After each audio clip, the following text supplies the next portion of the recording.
Proud of your graduates and send best wishes for all your future plans. For more than a century, AM radio has evolved to meet the needs of our community. More than 80 million listeners depend on AM radio each month. AM radio is also the backbone of the emergency alert system, which keeps us safe in dangerous times. It's reliable, free, and public safety depends on it. Text AM to 52886 and tell Congress we need AM radio in cars. Message and data rates may apply. You may receive up to 4 messages a month, and you may text STOP to stop. This message furnished by the National Association of Broadcasters.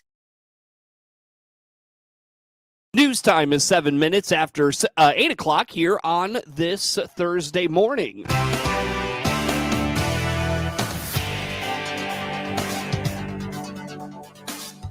Top of the morning from the newsroom of Regional Radio and DeWittDailyNews.com. I'm Seth Lawrence with this expanded local newscast, streaming to Facebook and YouTube. It's brought to you by Peterson Insurance, your Pekin Insurance agent in Clinton.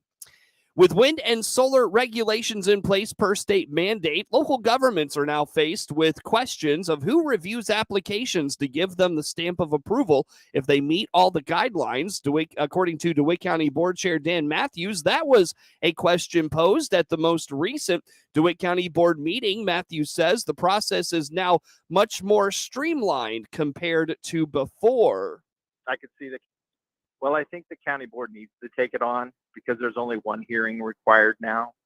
And the county board, being elected officials versus appointed committees like RPC and ZBA, is that it really should land on us to make that decision.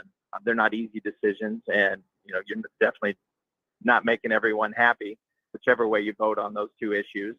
But the state says there's going to be one hearing. They've shortened the timeline. And I just think that the board, and I think Melanie and Terry agreed last night that, we should bear the responsibility of that hearing and making that decision. Now, RPC and ZBA will still be doing everything else outside of wind and solar, just as they do today. But we also have some really good people on there, both those committees, especially, for instance, Elizabeth Burns. I spoke with her quite a bit last night, and she spends, every day looking into these issues and following not only what's going on locally, but what's going on in Springfield. So they're a great resource for us to work with them to understand a lot of the ordinances and laws. They do a great job with that and, provide us information and help us understand those issues. Matthews explains with the new laws in place, county governments are now more boxed in on these applications, and a no vote opens the county up to lawsuits if these companies are meeting the requirements in the law. I could see the county board wanting to say no, but I think we're limited now because of fewer ordinances that pertain to it and what you can and can't approve it. So if the ordinance is there, you have to follow the ordinance. And Mr. Markwell reminds me of that frequently. If you set up, here's what you have to abide by, and they meet all of those, it's hard to vote no without getting yourself in trouble, like you said, a potential lawsuit down the road. But you also need to make sure that the wind company or solar company meets all their obligations too. So you do have some way to come back at them if they're not agreeing or they're not following through with their part of the deal. The county is receiving the most interest in solar development right now, but Matthews is not ruling out that more wind development could be coming to DeWitt County. The busiest weekend for conservation authorities is this weekend. Department of Natural Resources Conservation Police are imploring boaters and those in the state's recreation areas to practice safety this weekend. DNR Conservation Police Captain John Williamson told Regional Radio on the WHOW Morning Show Wednesday, there's already been a buzz of activity at area recreation sites, and with the nice weather of the last few weeks. Yeah, we are seeing more people. It's kind of that if you get some nice weather before Memorial Day, people are getting their boats out, test them out, making sure they're good for the weekend. Just what I asked them to do to make sure they don't have problems, during Memorial Day weekend. Get them out there, test them out. You have your big 3 holiday weekends. You've got Memorial Day, you've got 4th of July, and you've got Labor Day. And if the weather is good and the way the weather looks, it looks perfect. Memorial Day is always the busiest of the big 3 weekends. So I'm expecting to see a lot of people out at the lake.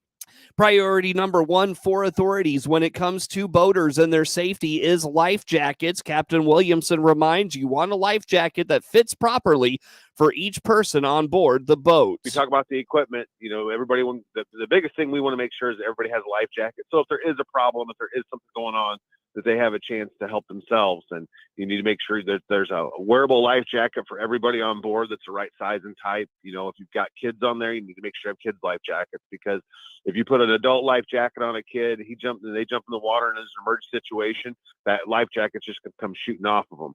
And if you've got a bunch of kids' life jackets and you've got guys my size and we try to put one of those on and we jump in the water, even if we do get it buckled, we're just still going to sink to the bottom. So you need to make sure you have the right equipment on board for who you've got on board. And we've talked about this before.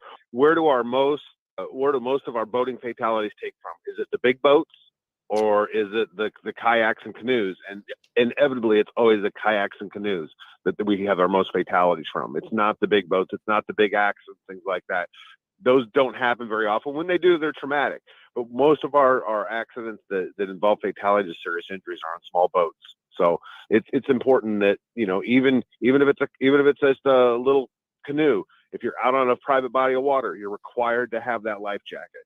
And if somebody's under the age of 13, they got to have that life jacket on. So those are requirements. If you follow those, it should help. Boating and drinking are permissible on Illinois waterways, according to Captain Williamson. Unlike cars, the operator of a boat can drink and operate, but they cannot be over the legal limit. He implores those on the boat to still bring a sober operator. That's one of our big focuses. We want to keep the drunk boaters from being out there and causing any problems. So that's where we focus a lot of our enforcement on.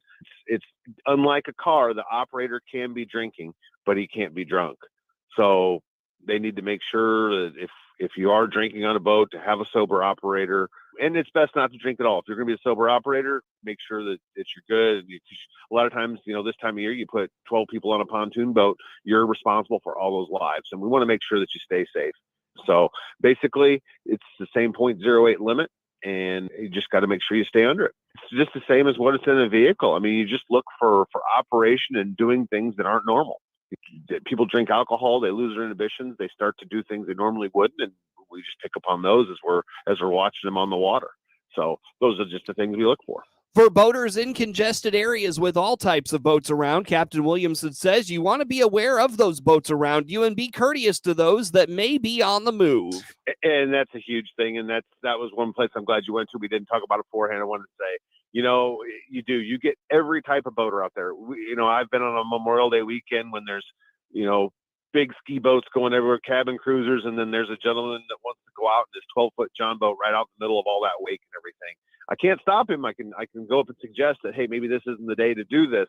But the biggest thing is be nice, be courteous, and be nice. This is a holiday weekend. Everybody's trying to enjoy themselves. And I have a feeling there's going to be a lot of boats on our waterways this weekend because of the beautiful weather. So just be nice, be courteous. It's just like in a car, drive defensively. There's rules of the waterway, just like there's rules of the road. Some people may not understand them.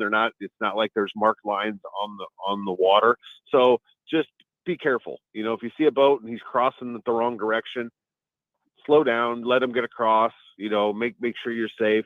If you're going to be pulling water skiers and tubers and kids like that, get away from everybody. Make sure you kind of get out from a busy area. That's the thing that probably scares me the most is at Muscooten. It's a busy launch, and how many people will pull those kids on tubes and things right across the front of that. And that's where a lot of boats are coming up and down off a plane to try to get to the launch, get to the restaurant, that sort of thing.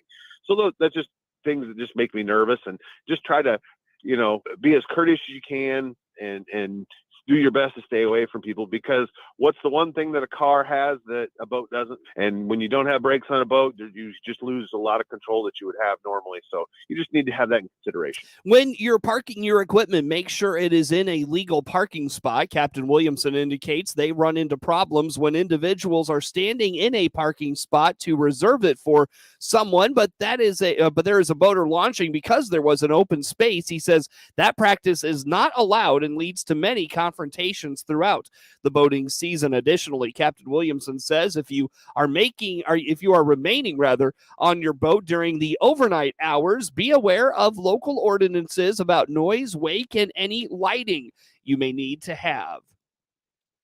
News streams to Facebook and YouTube, brought to you by Peterson Insurance, your Pekin Insurance agent in Clinton. Get the latest in local news anytime at DeWittDailyNews.com. Network news, look at local sports, all next. Your own home without the maintenance. If